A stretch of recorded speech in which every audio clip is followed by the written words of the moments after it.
Olá pessoal, hoje nós vamos completar a série de aulas em vídeo sobre história do petróleo. Aulas que se complementam com os filmes que eu estou indicando para vocês assistirem, né, e com os textos que eu estou compartilhando na nossa plataforma, né, no Moodle. Hoje vamos falar sobre o choque do petróleo. O choque do petróleo é um evento específico ocorrido no final de 1973, que é o fato mais importante, não apenas na história do petróleo, mas na história de todas as outras fontes de energia.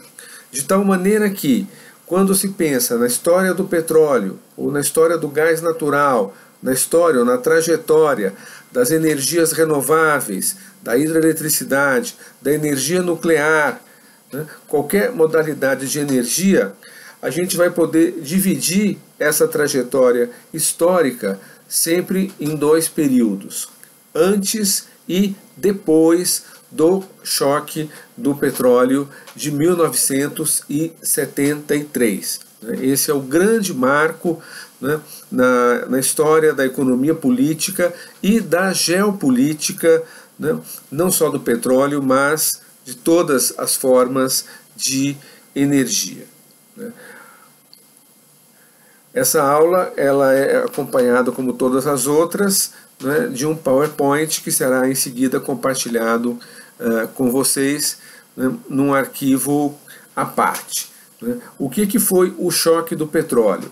Na realidade, são dois eventos, né, que convergem, né, e que ocorrem praticamente ao mesmo tempo, com uma diferença, né, de 2 dias apenas entre si. Né. O primeiro fato foi o aumento espetacular, um aumento abrupto, ou seja, de uma hora para outra, e unilateral dos preços do petróleo. Unilateral porque decidido pela OPEP, Organização dos Países Exportadores de Petróleo, por sua própria conta, por sua própria iniciativa, sem uma negociação, sem um acordo com os países compradores, né, sem preços, então, que foram modificados unilateralmente pelos produtores, pelos exportadores de petróleo. Esse é o primeiro fato.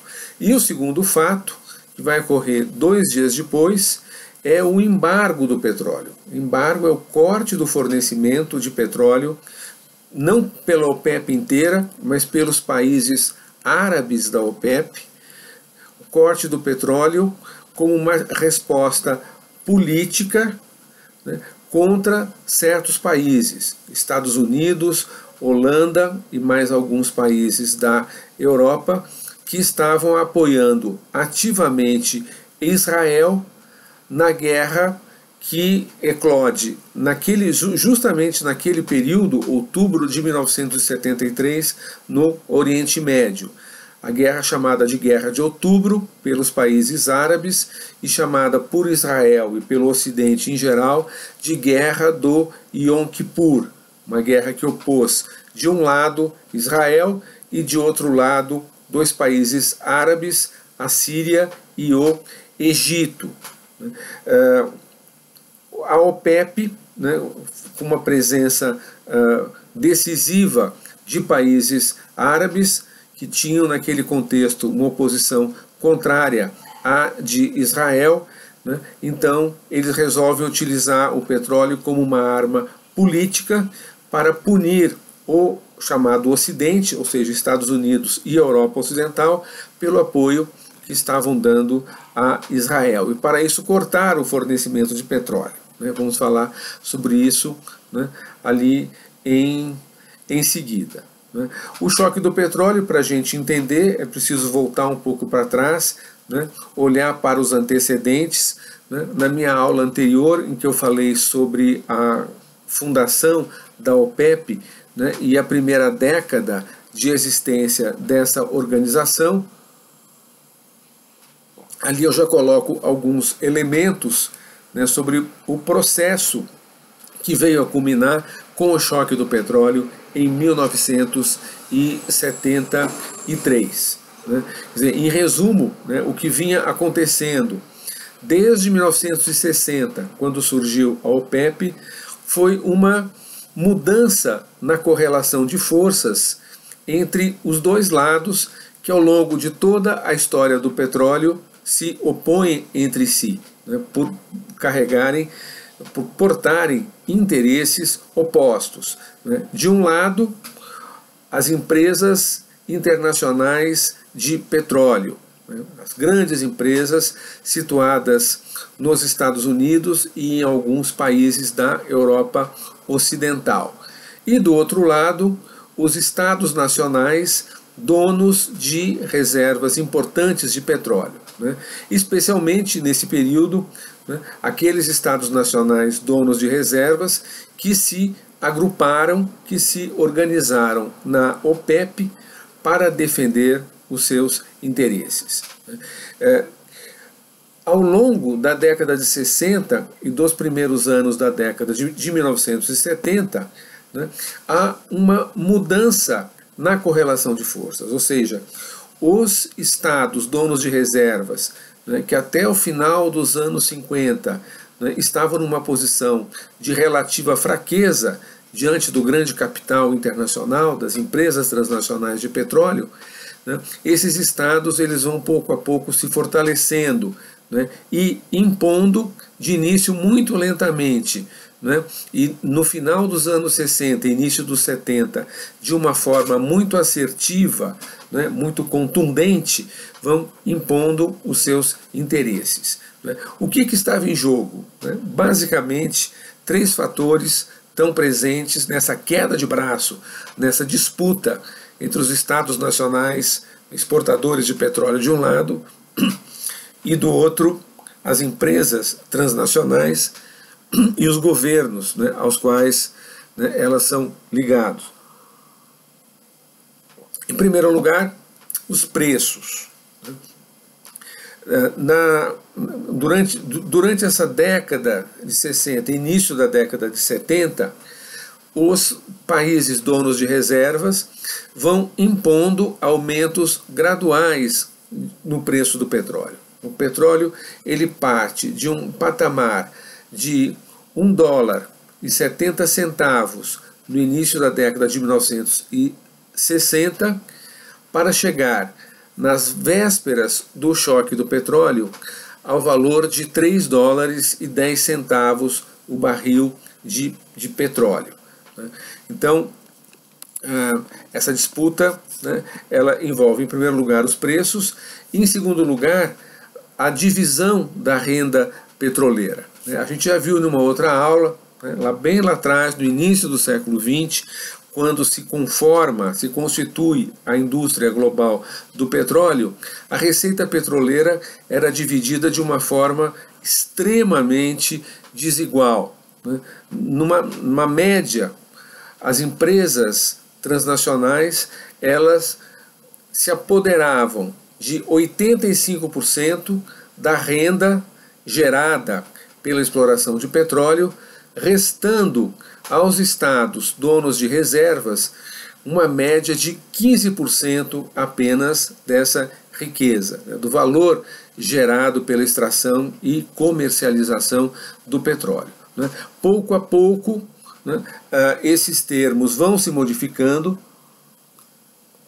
Né, já antes da Segunda Guerra Mundial são feitas pequenas correções, né, culminando com o que ocorre no final dos anos 40, início dos 50, que a partir de uma iniciativa da Venezuela, que depois, né, é reproduzida em quase todos os países vendedores de petróleo, né, chega-se a um acordo de dividir os lucros, os ganhos do petróleo, numa base de 50-50. 50% para as empresas estrangeiras, 50% para os estados nacionais. Porém, nos anos 60, essa norma de 50-50 vai sendo questionada pelos donos, verdadeiros donos do petróleo, aqueles países que têm as reservas no seu território, né? Eles reivindicam um aumento dessa participação, né? Considerando que ainda assim é desigual, porque afinal de contas aquele petróleo é deles, e aquele serviço que é prestado pelas empresas estrangeiras, de ir lá, perfurar os poços, extrair, etc., né, já não é mais algo assim tão exclusivo delas. Outras empresas entram na parada, e os próprios países donos de reservas, eles já não estão mais tão fraquinhos como estavam no começo. Eles criam as suas próprias empresas de petróleo, empresas estatais. Eles têm os seus engenheiros que também dominam aquela tecnologia, né? Eles já têm algum capital para investir, eles têm um apoio externo, que em muitos casos vem da União Soviética, né? Que começa a participar do jogo global do petróleo, né? Nos marcos da disputa contra os Estados Unidos na Guerra Fria, né? Então, essa regra de 50-50 ela é quebrada inicialmente pela Líbia. A Líbia consegue um aumento para 55% na sua parte, deixando as empresas estrangeiras 45%. Essa regra em seguida ela se generaliza, ela é imitada, ela é colocada em prática também por todos os outros países da OPEP. Aí a gente já tem aí uma outra novidade, uma novidade importante, né? A OPEP, ela, pela primeira vez, ela se torna um instrumento de ação coletiva. Aqueles países exportadores de petróleo, eles já não estão mais no OPEP como quem faz parte de um clube para debate, para discussões, né, para compartilhar informações, né? A OPEP se torna um organismo de ação, né, de luta política e econômica dos países periféricos do planeta, né, em busca de valorizar ao máximo a sua riqueza, que é o petróleo. Tanto que, né, depois de um acordo para 55% em favor dos Estados nacionais, donos de reservas, em 2 anos depois, o acordo foi em 1970, em 1972, a Venezuela, também num ato unilateral, ela aumenta outra vez para 60% essa participação, né? Ou seja, os países produtores de petróleo, eles se sentem empoderados, né, vis-à-vis as empresas estrangeiras que exploram a sua riqueza. Né, eu falei dos preços, falei da participação na receita, e um terceiro ponto é a propriedade, né, dessas empresas, desses empreendimentos de exploração de petróleo. A nacionalização do petróleo, que havia começado de uma forma bastante parcial, né, no Iraque, em 1962, né, já na América Latina, nacionalizações parciais ou total, como aconteceu no México em 1938, já tinham sido feitas. O Irã tinha nacionalizado totalmente o seu petróleo em 1951, mas fracassou. O governo iraquiano foi derrubado num golpe iraniano, corrigindo, né? O governo do Irã, em 1953, foi derrubado num golpe de Estado articulado pelos serviços secretos dos Estados Unidos e do Reino Unido, mas nos anos 60, aquilo que inicialmente causava tanto escândalo, causava uma reação tão feroz das potências econômicas centrais, começa a acontecer no Oriente Médio, né, e em outras partes do mundo também, né, de uma forma assim quase que banal, quase que rotineira. Já não é mais, né, aquele crime, né, aquele fato tão escandaloso, a nacionalização do petróleo, né. Nos filmes que vocês têm, né, num deles mostra o que aconteceu na Argélia, né, mostra o presidente argelino Houari Boumediene anunciando a nacionalização do petróleo que era explorado na Argélia por empresas francesas, que permaneceram na Argélia depois da independência em 1962. Fazia parte dos acordos de independência da Argélia. A França concederia, aceitaria uma Argélia independente, mas em troca o governo da Argélia permitiria a permanência das empresas francesas explorando o petróleo e o gás natural da Argélia. Naquele momento, em 1962, a Argélia não tinha a mínima condição de explorar os seus hidrocarbonetos. Então, aquele acordo com a França era bastante razoável, né? Porém, 9 anos depois, em 1971, a Argélia já se sentia em condições de explorar ela própria o seu petróleo e o seu gás natural. Então ela muda unilateralmente o contrato com as empresas francesas e passa a deter 51% das ações nos consórcios, nos empreendimentos para a exploração do petróleo e do gás. Na mesma época, a Líbia nacionaliza a maioria dos seus campos de petróleo e em 1972 é a vez do Iraque também nacionalizar completamente o petróleo. As empresas ocidentais que exploravam o petróleo no Iraque são convidadas a se retirar, e o Iraque passa a contar com uma cooperação ativa da União Soviética, que envia técnicos e envia equipamentos ao Iraque para tornar viável, do ponto de vista prático, a nacionalização do petróleo iraquiano.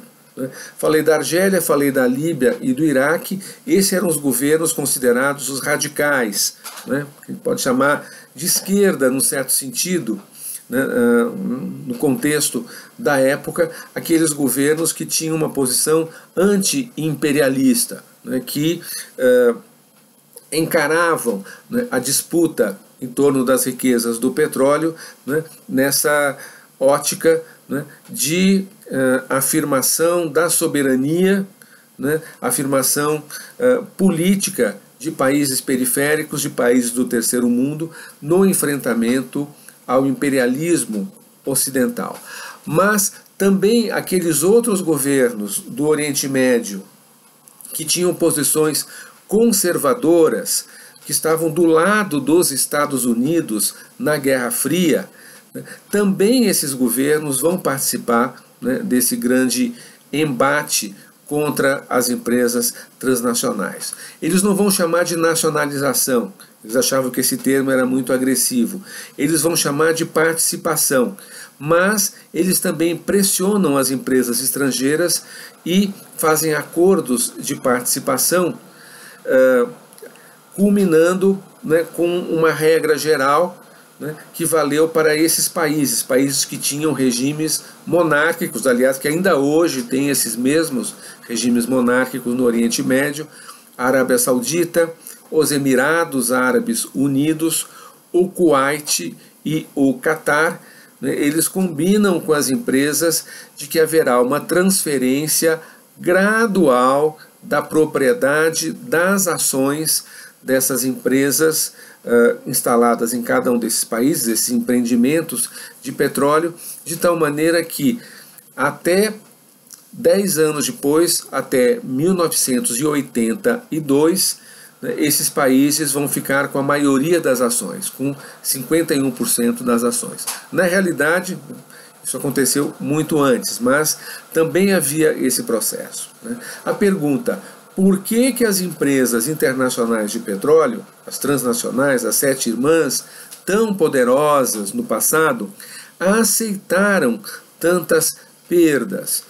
Aceitaram preços que não eram os preços que mais lhes interessavam a essas empresas preços baratos, porque o lucro maior dessas empresas se dava depois na comercialização, no refino, na distribuição do petróleo. Por que elas aceitaram serem expulsas na prática desses países, ainda que em muitos casos gradualmente, em outros casos de uma forma abrupta, e até agressiva, né? Aceitavam, né, por dois motivos, né? Primeiro, porque essas medidas dos países donos de reservas de petróleo, exportadores de petróleo, não tinham maior impacto sobre a economia mundial. Esses aumentos de preço ainda eram aumentos pequenos, né? Até 1973, até o choque do petróleo, os preços do petróleo extraído do Oriente Médio e também da Venezuela eram preços bastante inferiores aos preços que eram cobrados nos Estados Unidos pelas empresas petroleiras, que são centenas, empresas privadas que exploram o petróleo, né, em campos situados dentro dos próprios Estados Unidos, né. Em segundo lugar, havia a questão política. O governo dos Estados Unidos e dos seus aliados, né, do Reino Unido, da França, os países da OTAN, esses países tinham muito receio de contrariar a vontade política dos países do Oriente Médio, dos países árabes e do Irã, em função da disputa forte que havia na Guerra Fria com a União Soviética. Então, a União Soviética estava presente no Oriente Médio, fazendo alianças, né, com vários países, e os Estados Unidos temiam que, se eles entrassem num conflito de interesses muito forte com esses países exportadores de petróleo do Oriente Médio, esses países poderiam se inclinar politicamente em favor da União Soviética, desequilibrando a disputa de poder, né, nos marcos da Guerra Fria, né? E tudo isso acontece dentro de um contexto econômico, né, um contexto que ninguém era capaz de controlar, um contexto em que o consumo de petróleo no mundo, né, especialmente na Europa, no Japão e nos Estados Unidos, também nos países periféricos como a América Latina inteira, no Brasil inclusive, esse consumo ele crescia num ritmo muito rápido, um ritmo mais rápido do que o do aumento da oferta de petróleo, né? Então havia uma percepção de risco de escassez de petróleo, né? E ainda com um fato, que aí sim um fato político presente, que cada vez mais a oferta global de petróleo estava sendo concentrada nos países da OPEP. Os Estados Unidos, por exemplo, eles não conseguiam produzir mais petróleo para atender ao aumento da demanda. Ao contrário, os Estados Unidos passaram a depender cada vez mais da importação de petróleo. A participação do petróleo importado no consumo estadunidense é cada vez maior ao longo dos anos 70 e durante muito tempo, isso só se inverte muito recentemente, é um assunto para outra aula, né? Além do Japão e da Europa, que não tinham petróleo e tinham que contar cada vez mais, né, com o petróleo da OPEP, especialmente dos países do Oriente Médio. Então, esse é o contexto, né, em que ocorre o choque do petróleo. O choque do petróleo ele tem como marco inicial uma decisão da OPEP em outubro de 1973 de aumentar os preços. Ocorre uma reunião em que eles decidem que o preço do barril de petróleo, o preço de referência, ele vai passar de 3 dólares e 10 centavos para 5 dólares e 11 centavos, ou seja, um aumento de 70% no preço do petróleo. Um aumento unilateral que não foi acordado antes com os países consumidores, eles se sentiram fortes o suficiente para fixar por sua própria conta o preço do petróleo. Esta reunião ela ocorre justamente, aí foi uma coincidência, ocorre justamente no momento em que estava se iniciando a Guerra de Outubro, ou a Guerra do Yom Kippur, entre Israel de um lado, Síria e Egito do outro. No início dessa guerra, Israel começa a receber um apoio militar maciço dos Estados Unidos e de alguns países europeus. Os países árabes, que eram maioria nessas reuniões da OPEP, né, e que estavam do lado oposto a de Israel nessa guerra, então resolvem por uma retaliação, né, uma punição, né, ao Ocidente, né, num esforço de tentar diminuir o apoio ocidental a Israel nessa guerra com países árabes, né. Então, eles decidem, 2 dias depois desse aumento de 70% no preço, cortar o fornecimento de petróleo aos Estados Unidos, à Holanda e mais a alguns países europeus envolvidos no apoio militar a Israel. Né? Esse embargo ele durou poucos dias. Né? Depois, enfim, rapidamente esses países eles voltaram atrás, né, e reiniciaram o fornecimento de petróleo, né, indiscriminadamente aos seus clientes, aos Estados Unidos, etc. Porém, aqueles poucos dias foram suficientes para provocar um colapso no abastecimento de derivados de petróleo no mundo inteiro. Né? O preço do petróleo ele dispara, porque o petróleo de repente se torna um bem raro, um bem de acesso muito difícil. Então, aquele aumento do petróleo de 3 dólares para 5 dólares aproximadamente, aquele aumento já não valia nada. No mundo inteiro, os países desesperados para garantir o seu próprio abastecimento, né, vão ao mercado comprar petróleo por qualquer preço. Né?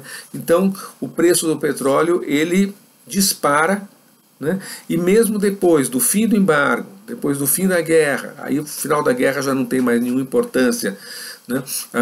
A dinâmica dos preços do petróleo já tinha ali a sua vida própria, né? Uma dinâmica que já não dependia mais das questões políticas e militares. O petróleo chega a ser vendido em alguns momentos por 17 ou até 19 dólares o barril. O petróleo que no início de outubro valia 3 dólares. Até que no final, a OPEP resolve estabelecer um novo preço do petróleo, que aí já não é mais de 5 dólares e 11 centavos. O preço fixado pela OPEP em dezembro, quando baixa a poeira, né, quando finalmente o mercado se acalma um pouco, a OPEP fixa o preço do petróleo em 11 dólares e 65 centavos, ou seja, quase 4 vezes o preço de 2 meses antes, que era de 3 dólares e 10 centavos. Então, a gente tem, né, aí um impacto, né, tremendo, né, causado por essa alta abrupta, né, e espetacular, uma alta de quase 4 vezes no preço do petróleo. Né. Muita coisa pode se dizer sobre isso, né. Alguns aspectos é importante a gente assinalar aqui. Né. Foi a primeira vez que países periféricos conseguiram impor a sua vontade num conflito econômico contra países capitalistas do centro do sistema econômico. Foi um ato de uma importância política enorme, né, que veio ter como consequência um empoderamento, um fortalecimento político do chamado terceiro mundo de um modo geral e dos países árabes especificamente. Né.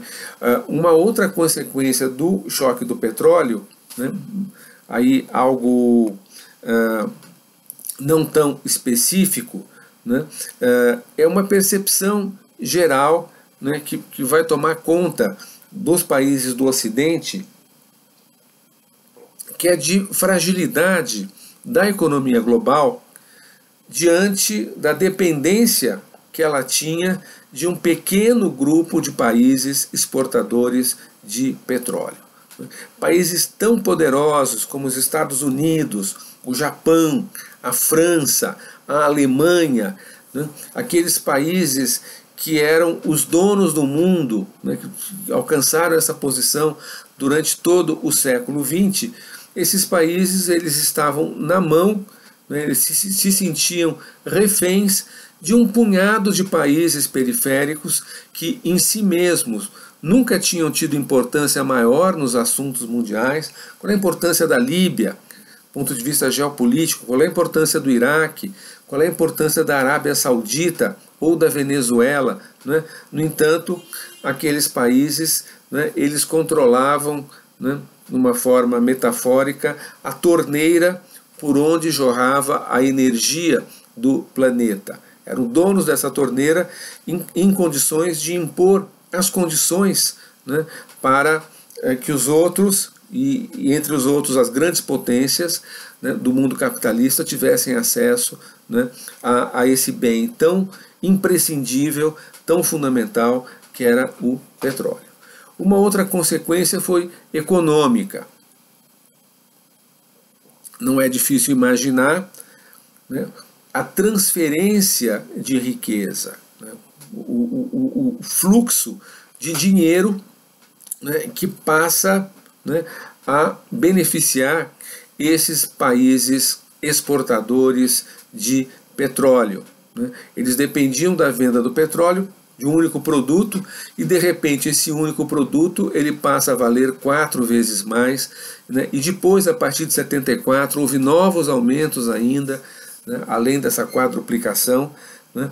Então era como se começasse a chover dinheiro na Arábia Saudita, no Iraque, no Irã, na Venezuela, também nos países que não faziam parte da OPEP, não fazem parte da OPEP até hoje, como o México, por exemplo, que também é um país exportador de petróleo, né? Ou como o Canadá, ou do outro lado a União Soviética, que nunca fez parte da OPEP, né? Também esses países eles pegam carona, de certa maneira, nos aumentos do petróleo definidos pela OPEP, né? Só para dar um exemplo, né, das dimensões, do tamanho dessa transferência maciça de riqueza do primeiro mundo para alguns poucos países exportadores de petróleo do terceiro mundo, o caso, o mais expressivo de todos, da Arábia Saudita. As reservas financeiras internacionais, ou seja, aquele estoque de dinheiro que um país tem guardado, né, para alguma eventualidade ou para investimentos futuros, as reservas financeiras da Arábia Saudita, elas eram, no final de 1973, ou seja, quando estava se completando o choque do petróleo, a Arábia Saudita tinha 3,9 bilhões de dólares em reservas. Três anos depois, em 1976, a Arábia Saudita tinha 49,6 bilhões de dólares em reservas, ou seja, um aumento de mais de 12 vezes nas reservas internacionais da Arábia Saudita. A mesma proporção ela se aplica ao Iraque, à Líbia, à Venezuela, ao Irã e vários outros países. Uma outra consequência, né, eu vinha falando com vocês sobre as nacionalizações, né, nesse cenário de fortalecimento espetacular, extraordinário, né, dos países exportadores de petróleo, ou seja, dos estados nacionais, né, responsáveis, donos, né, dessas reservas de petróleo, a partir daí a questão das nacionalizações já estava resolvida. Né. Todos os países, né, sejam os países chamados de radicais, né, como a Líbia, vários deles já tinham nacionalizado, faltava um pouco para nacionalizar, já se completou, mas também os países chamados moderados, com governos de tendência política conservadora, aliados dos Estados Unidos, todos eles nacionalizaram completamente a sua indústria do petróleo, inclusive a Venezuela, que em 1976 cria a PDVSA, Petróleos de Venezuela sociedade anônima, né, que se torna a única dona, única proprietária, né, dos projetos, dos empreendimentos de exploração petrolífera no território venezuelano. Então, a gente passa a viver um novo momento, uma nova etapa, né, na história do petróleo, né, em que a maior parte, né, mais de 70% de todo o petróleo existente no mundo pertencia a empresas estatais, né, restando às empresas privadas o controle de aproximadamente 30% das reservas de petróleo do mundo, né. Ou seja, o choque do petróleo de 1973, ele encerra a era do domínio da indústria petrolífera global pelas chamadas 7 irmãs. Vamos falar, né, agora, né, completando com o que veio depois, né, as consequências do choque do petróleo. Elas foram muitas, né, consequências em múltiplas áreas e consequências de grande impacto, de grande profundidade, né, que vão gerar efeitos que se estendem por décadas e décadas após o choque do petróleo de 1973. Consequências de vários tipos, né. No plano institucional, os países do Ocidente decidem se organizar para tentar evitar que no futuro ocorram novos choques, novos acontecimentos desse tipo. Eles não querem mais ser pegos de surpresa, de calças curtas, né, diante de uma iniciativa, né, de países periféricos, de países do terceiro mundo. Eles criam, então, a Agência Internacional de Energia, essa mesma agência que nós temos utilizado e vamos continuar utilizando, né, como fontes de dados, fontes de estudos sobre o cenário global da energia. A primeira ação dessa Agência Internacional de Energia foi coordenar a criação de estoques de reserva de petróleo nos países desenvolvidos, na Europa, no Japão e nos Estados Unidos, né, para que esses países ficassem menos vulneráveis, né, a alguma ação, né, de restrição da oferta ou de aumento do preço por parte dos países exportadores. Do ponto de vista financeiro, ocorre, né, a partir de 1974, ou seja, no período imediatamente posterior ao choque do petróleo, e por muitos anos ainda, ocorre algo bastante curioso, né? Quer dizer, num primeiro momento, os grandes prejudicados pelo choque do petróleo foram os países do Ocidente, as instituições, né, da economia dos países do Ocidente. O Ocidente já estava ali à beira de uma recessão econômica e o aumento abrupto dos preços da energia, o preço do petróleo, sobretudo naquela época, era igual ao preço da energia, né? Então, a crise econômica ela se instala na Europa, no Japão e nos Estados Unidos, né? Porém, no médio prazo, esses países centrais do sistema capitalista, eles não saíram perdendo tanto assim. Por quê? Aquela montanha de dinheiro, né, que se transfere para os países donos de reservas, aquele dinheiro ele acaba retornando para os países capitalistas centrais, né, para os países líderes da economia mundial. O que a Arábia Saudita, o Irã, o Iraque, né, Venezuela, países que não fazem parte da OPEP, como o México, o que eles fazem com aquele dinheiro, né?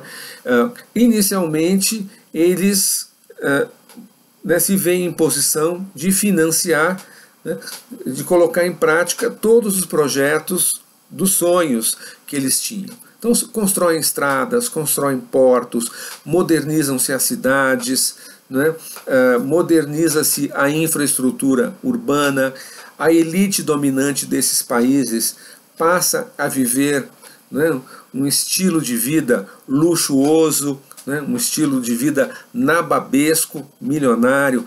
Palácios são construídos, são comprados iates, né, sheiks da Arábia e de, outros, né, de vários países árabes compram propriedades, compram castelos na França, propriedades na Europa.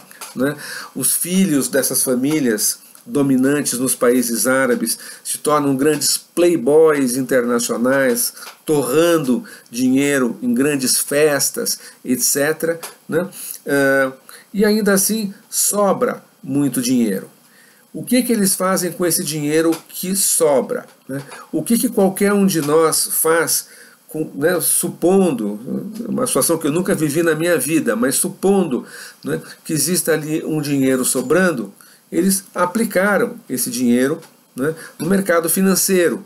Né? Eles não podiam ficar com esse dinheiro parado nas suas mãos. Então, esse dinheiro que tinha se transferido da Europa, do Japão, dos Estados Unidos, do terceiro mundo não dono de petróleo, como o Brasil e países do mundo inteiro que passam a pagar muito mais pelo seu petróleo, né, o excedente daquele dinheiro todo, ele volta para o Ocidente, para os bancos da Inglaterra, os bancos da Alemanha, da França, dos Estados Unidos, do Japão, Hong Kong, mais alguns centros financeiros. Né? Esse dinheiro ele volta, né, na forma de investimentos. Então ele permanece nas mãos do Ocidente, que também ganha com a exportação de todo tipo de produtos para esses países, que se tornam grandes importadores, né, de tudo o que se possa imaginar, e importadores de armas. Uma outra consequência, ocorre uma corrida armamentista no Oriente Médio. Entre, né, os projetos que alguns desses países da OPEP tinham e que não tinham sido realizados antes do choque do petróleo por falta de dinheiro, né, entre esses projetos, né, está da parte de alguns países ou de se tornarem potências militares regionais.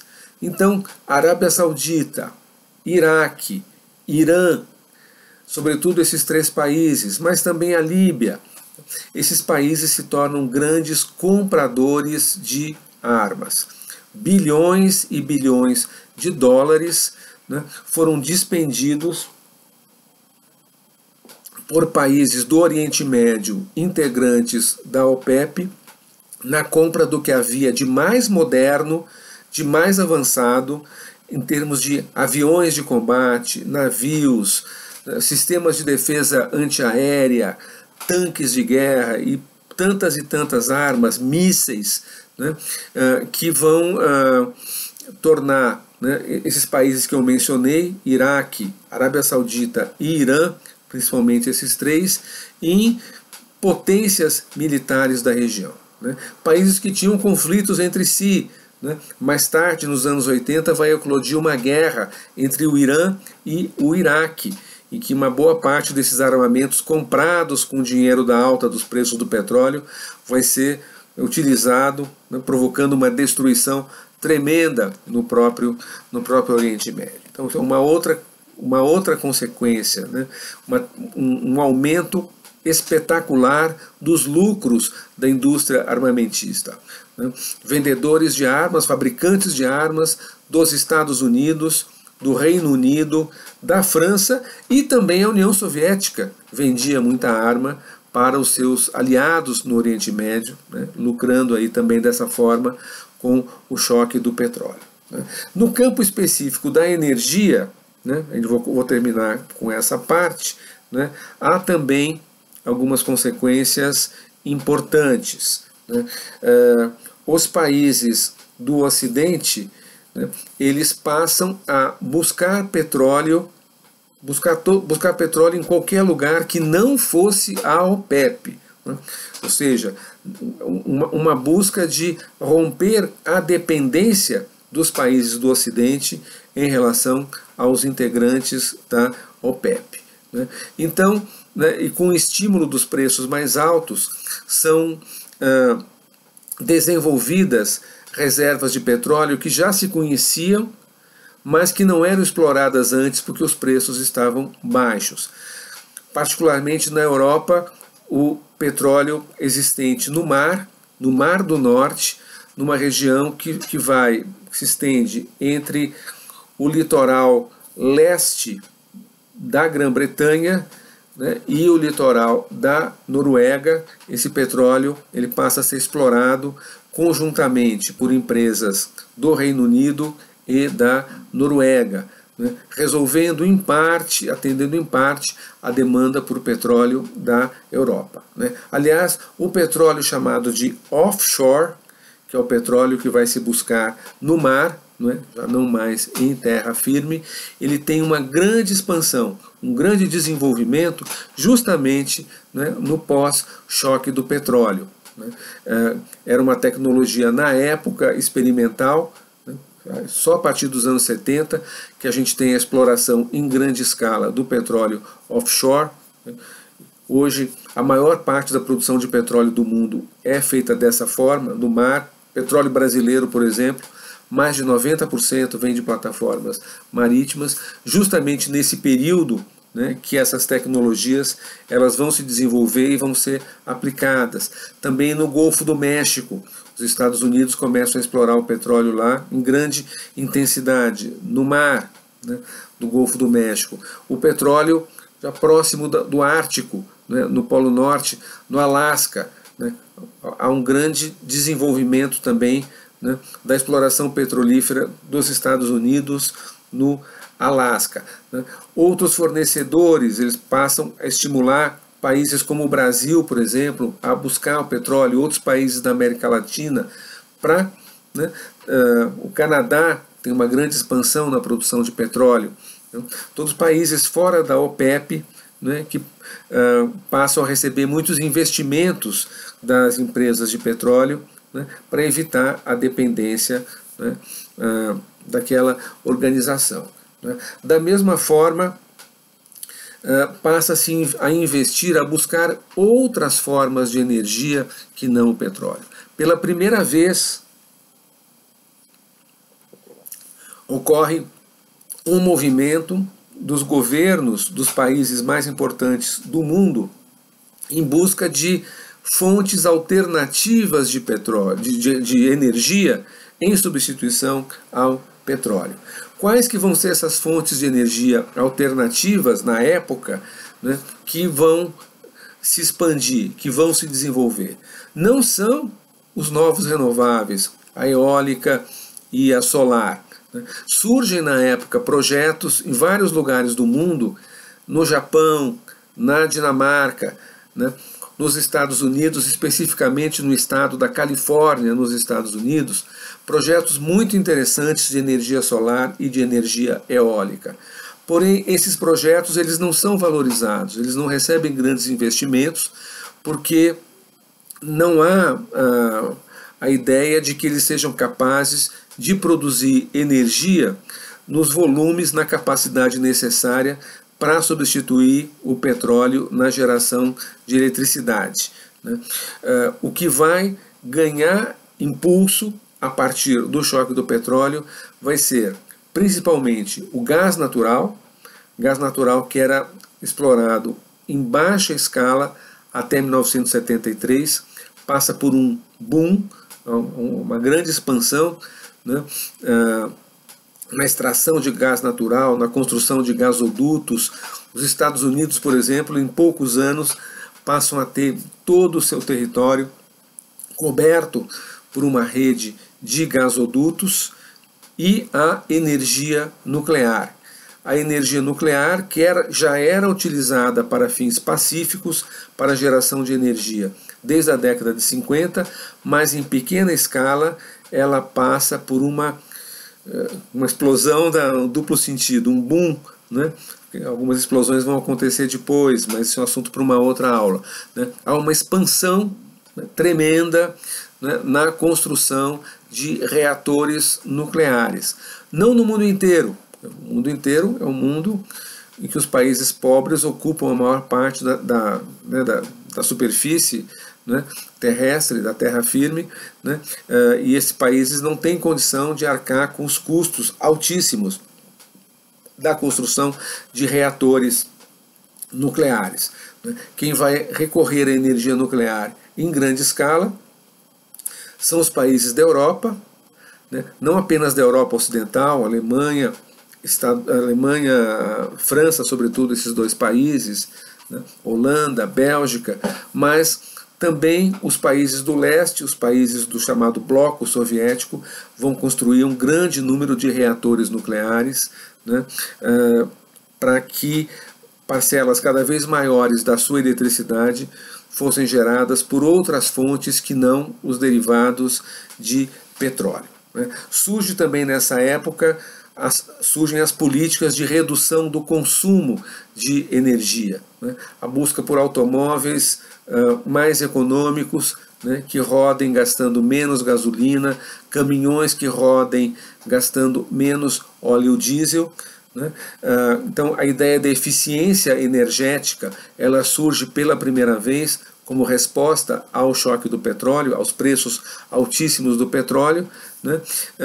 E essa busca da redução do consumo e do aumento da eficiência energética vai ter resultados desiguais, dependendo da parte do mundo em que ela ocorre. Né? Na Europa e no Japão, né, são feitos grandes avanços de economia de energia, né, veículos mais econômicos, né, sistemas elétricos, né, que gastem menos energia, porém nos Estados Unidos essas políticas fracassam por questões culturais, né, quer dizer, ideias muito arraigadas, muito fortes na sociedade estadunidense, contrárias, né, a medidas que limitem, né, o seu acesso ao conforto, né, às possibilidades de deslocamento, de locomoção, de uso da energia. Né. Os carros nos Estados Unidos continuam sendo carros altamente gastadores de gasolina, né. Só muitos anos mais tarde, no governo do Barack Obama, né, agora recentíssimo, né, nos anos 2000, é que os Estados Unidos conseguiram aprovar leis obrigando a indústria automobilística a produzir motores menos gastadores de gasolina. Então, o consumo de energia nos Estados Unidos e de petróleo continua aumentando em altas taxas, apesar dos preços mais altos, né, em consequência do choque do petróleo. Né? E por fim, né, duas outras consequências que eu não vou entrar aqui em detalhes, a gente vai tratar mais em outras aulas. A securitização da economia política mundial de energia. O que é securitização? É quando algum assunto passa a ser tratado sob a ótica da segurança nacional. Né? Por exemplo, a questão da imigração, as imigrações no mundo. Né? Há séculos ou há milênios, né, desde que se conhece a humanidade, grupos humanos migram de um lugar para o outro, né, nos últimos séculos marcados pela existência do Estado nacional, do Estado-nação, migram de um estado para o outro. Né. O Brasil, os países todos das Américas foram formados em parte pelas levas de imigrantes vindas da Europa, uma pequena parte também da Ásia. Né? Isso sempre foi considerado um assunto da economia, um assunto da vida social. Né? Porém, de algumas décadas para cá, as imigrações se tornaram um problema de segurança, como a gente viu recentemente na crise dos refugiados na Europa. Então, foi securitizado. Da mesma forma, a partir do choque do petróleo, se securitizou o acesso à energia. Né?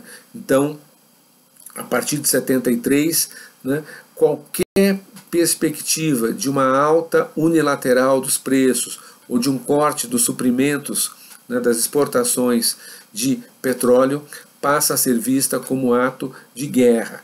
Os Estados Unidos deixam muito claro que nunca mais aceitarão um embargo petrolífero como o que foi aplicado pelos países árabes da OPEP no choque do petróleo de 73.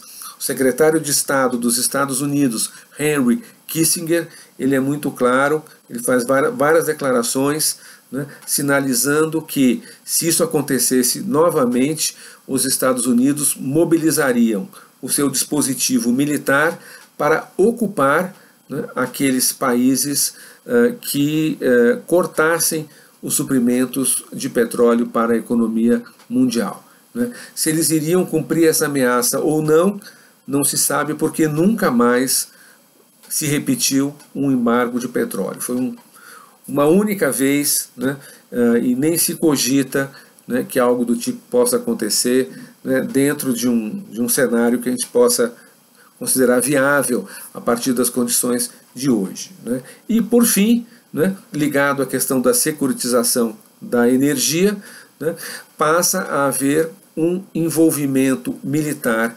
crescente no Oriente Médio, aquela região onde se situavam e se situam até hoje a maior parte das reservas petrolíferas do mundo. Então, o controle geopolítico daquelas reservas se torna uma questão prioritária na estratégia da maior potência do mundo, que são os Estados Unidos, né? E os Estados Unidos passam a utilizar a sua capacidade militar para controlar as regiões produtoras de petróleo, instalando bases militares, né, e passando a intervir de uma forma sistemática nos acontecimentos políticos do Oriente Médio para garantir o controle das reservas de petróleo. Mas isso será um assunto de uma próxima aula. Eu termino por aqui, né, essa exposição sobre o choque do petróleo, os seus antecedentes, as suas causas, as suas consequências e, claro, o choque do petróleo em si. Espero ter feito uma exposição clara para vocês. Fico à disposição para dúvidas, né, através da nossa plataforma no Moodle, ok? Então, abraços a todos, termino por aqui.